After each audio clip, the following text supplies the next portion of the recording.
All right, now I was fully prepared to go apoplectic on this whole discussion of toxic masculinity because I see this word all over the social media. I hear people chiming in with it. Men are evil. Men need to be more feminine. But I read a couple articles on toxic masculinity, one by a psychiatrist, Ellen Hendrickson, and I actually thought it was a really good read. I'm gonna put the article in my bio for anyone who wants to check it out. So I thought she made some really good points, but the major point that I feel she's missing and that most people are missing when they're discussing this toxic masculinity is the source of this behavior that's considered toxic. And it really comes down to one simple principle: overcompensation. See, what we're dealing with here are bitch-ass men, pathetic excuses for men, who feel the need to overcompensate because they feel inadequate.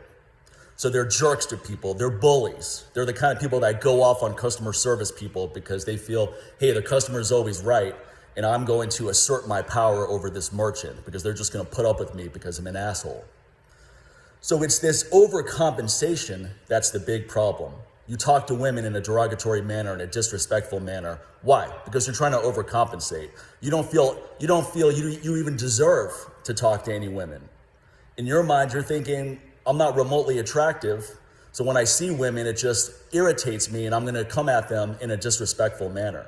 So the real problem here is nothing to do with masculinity. The problem is lack of masculinity. When you have a lack, you overcompensate. You feel the need to talk about your income when you're with strangers. You're looking for a clever way to drop it in there somewhere because you want people to think, oh wow, he makes a lot of money, he's powerful.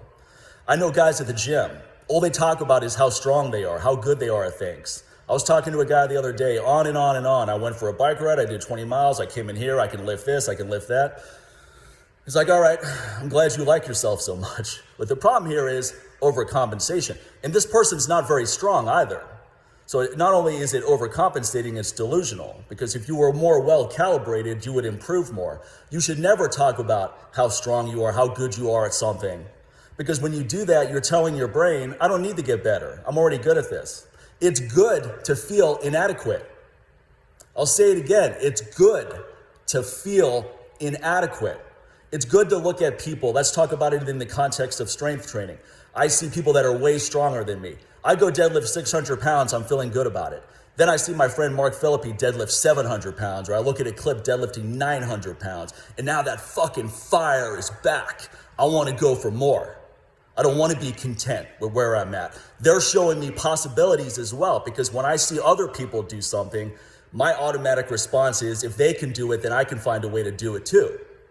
So I like feeling inadequate. I like seeing people that are way better than I am at something, because that makes me step the fuck up. If I feel like I'm so good at something, why do I need to step up? All right, let me pull it back. Let's not get too far from this toxic masculinity. All right, let's get back to the overcompensation. Now, let's be more precise about why so many men feel the need to overcompensate. Why is that? I'll tell you why. Because they have serious estrogen dominance. I can look at fucking men and tell you that their estrogen levels are high. They carry lower body fat like an overweight woman. A lot of fat in the glutes and lower body. That's a sign of serious conversion of testosterone to estrogen. You have excess stomach fat. That means you have no DHEA and you have excess cortisol, and cortisol cannibalizes fucking testosterone. You don't have DHEA to protect you from cortisol, testosterone has no protection. DHEA is testosterone's big brother.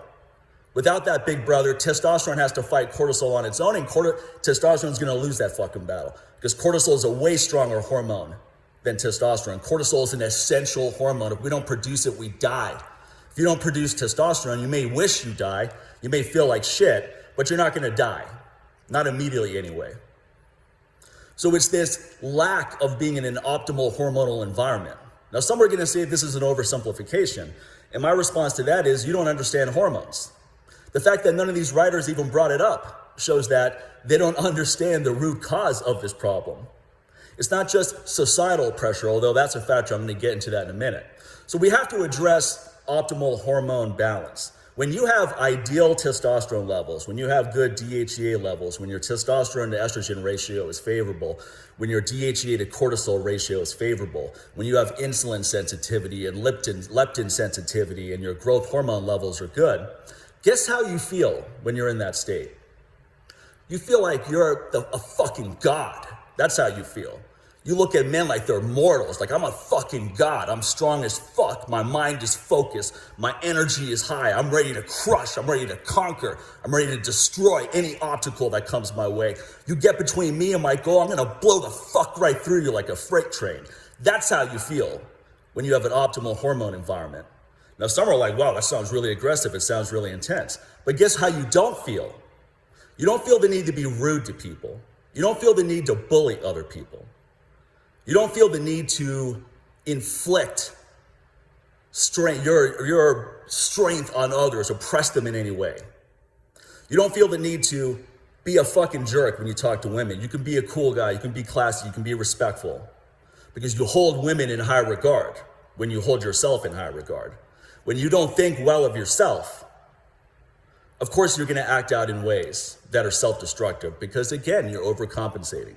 And you're overcompensating because you have a serious hormonal imbalance.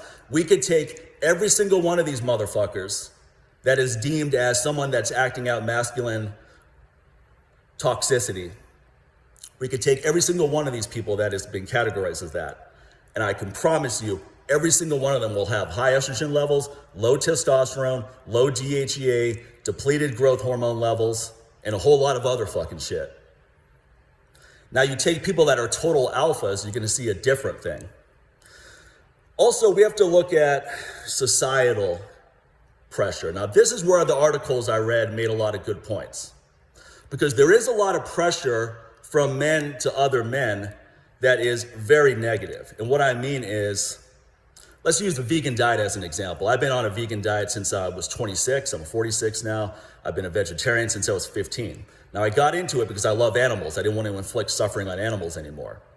But you can imagine as a teenager deciding you're not going to eat meat anymore, and then people ask you why, and you say, hey, look, I love animals. I don't want to hurt animals. And people are like, oh, you fucking pussy. You know, oh, you're going to cry over Bambi. It's like, oh no, the bunny got killed, right? You deal with that kind of shit. And that's hard to deal with when you're a young person, because you're trying to figure yourself out. But if you can tell this peer pressure to fuck off as a young man, you're gonna develop a core of how you wanna carry yourself. You're gonna develop serious resilience that when you get that peer pressure as you're older, because peer pressure never ends. It's in the corporate world, it's in the fitness world. Anytime you get 10 guys together, there's gonna be a few guys that try to assert themselves over the others. And then the others are gonna feel the need to try to keep up with these because they feel they need to overcompensate. They feel inadequate. So there's a lot of negative consequences that come with this. But at the same time, if someone tries to pressure you to be something you're not, and you acquiesce to that, you just fall in, guess what? You're not a fucking alpha male, I can promise you that. If you even wonder, I wonder if I'm an alpha, you're not. I wonder if I have optimal testosterone levels. You don't. I wonder if my estrogen levels are too high. They are. If you're even thinking about any of that stuff, believe me, you have problems. Now, all of this said is,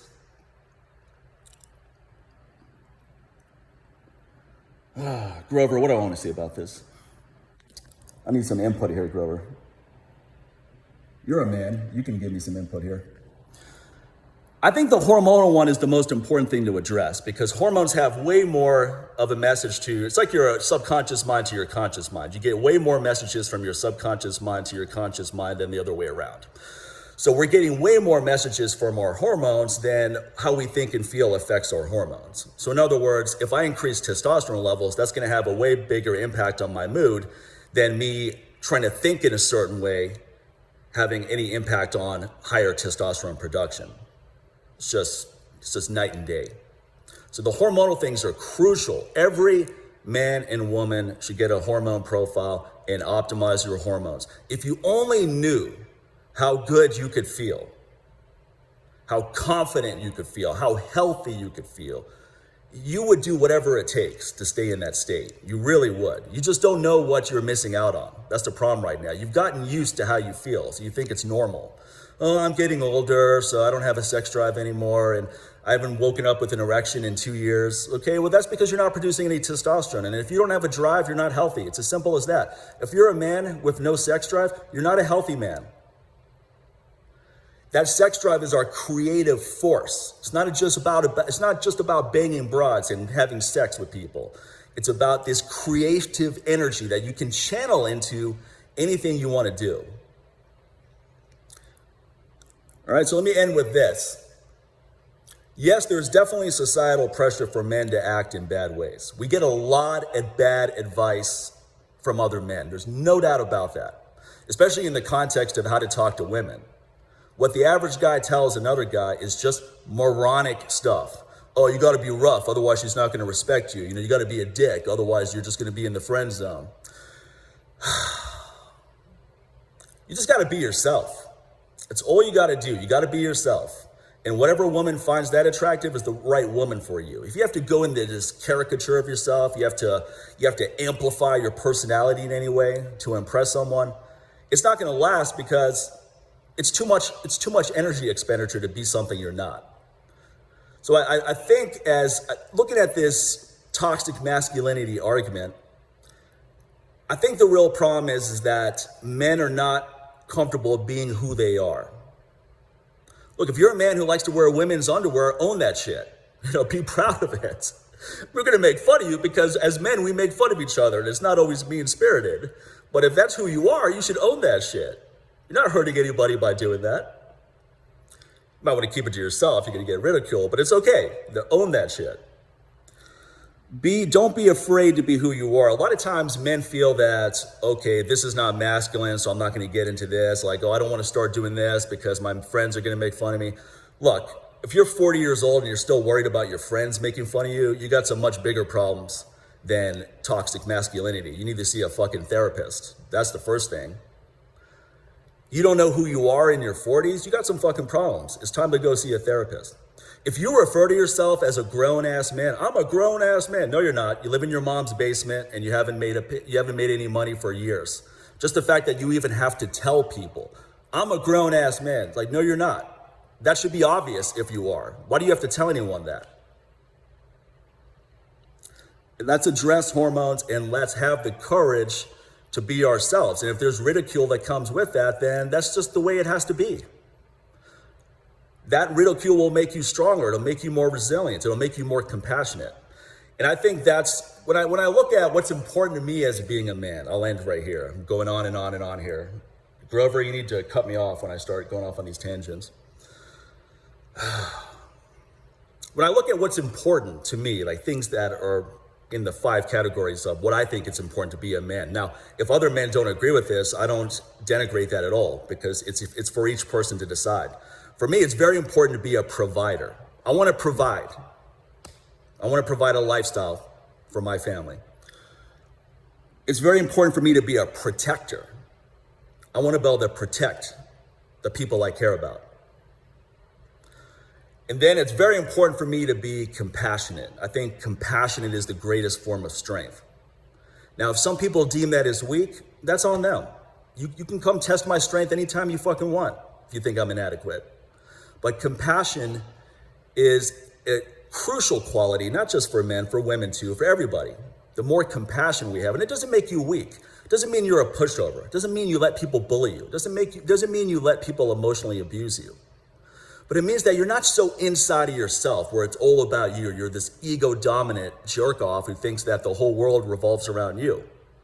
You understand that there's people, and in my case, people and animals I care about that are suffering, and I want to do something about that. And my ability to do something about that is my greatest accomplishment. Now, Project Child Save is an organization I support wholeheartedly. This is Ty Ritter and a team of former operators. You want to talk about alpha males, you don't get any more alpha than them. They fly into harm's way, put their lives literally on the line, and rescue kids from the worst suffering you can imagine. This is masculinity at its best, because it's all men that are doing this. I'm sure there's women that are qualified to do it too. but there's only men on this team. So as of right now, it's only men that are going into these places. This is men at their best. These kind of guys should be celebrated. They should be heroes. They should be on every news network. The way we talk about actors and musicians and all that, that's the way we should be talking about these guys. So I want to be in a position where I can support an organization like that. I want to be in a position where they can call me and say, Mike, we need this amount of money to save these 20 kids, and we only have a 24-hour window. If we don't get that money today, those 20 kids are going to be gone forever. And I can say, tell me how much it is, and I'll send you a check. That's financial strength. So it's also important as a man to have financial strength. That's part of being a provider, part of being a protector.